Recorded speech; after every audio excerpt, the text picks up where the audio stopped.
Ezekiel 5. Now, son of man, take a sharp sword and use it as a barber's razor to shave your head and your beard. Then take a set of scales and divide up the hair.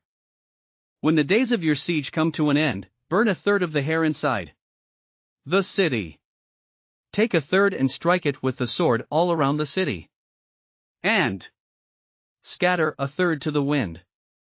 For I will pursue them with drawn sword. But take a few hairs and tuck them away in the folds of your garment. Again, take a few of these and throw them into the fire and burn them up. A fire will spread from there to all Israel. This is what the sovereign Lord says. This is Jerusalem, which I have set in the center of the nations, with countries all around her.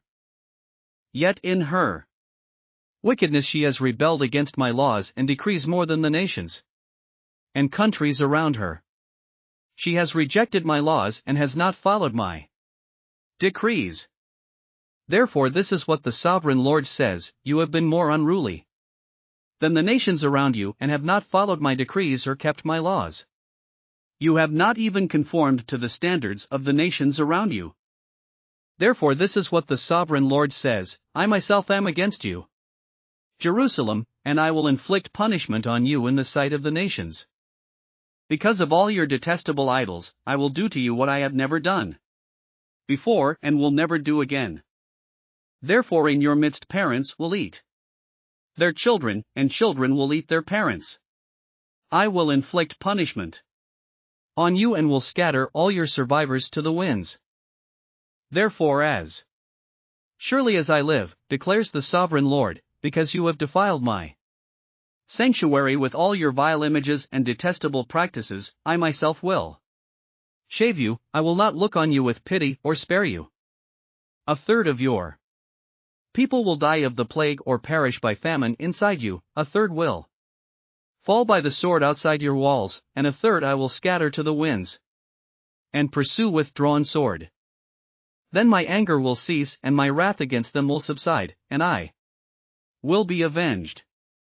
And when I have spent my wrath on them, they will know that I, the Lord, have spoken in my zeal. I will make you a ruin and a reproach among the nations around you, in the sight of all who pass by.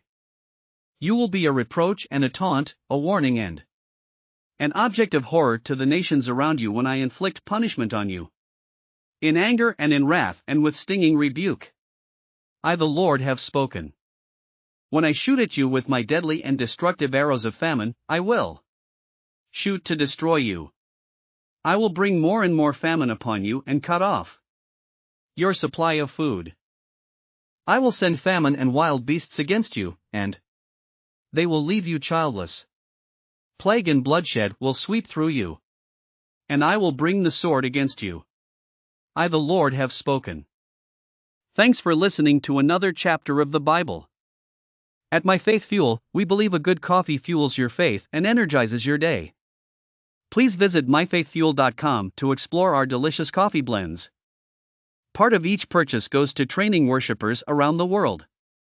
Thanks for listening.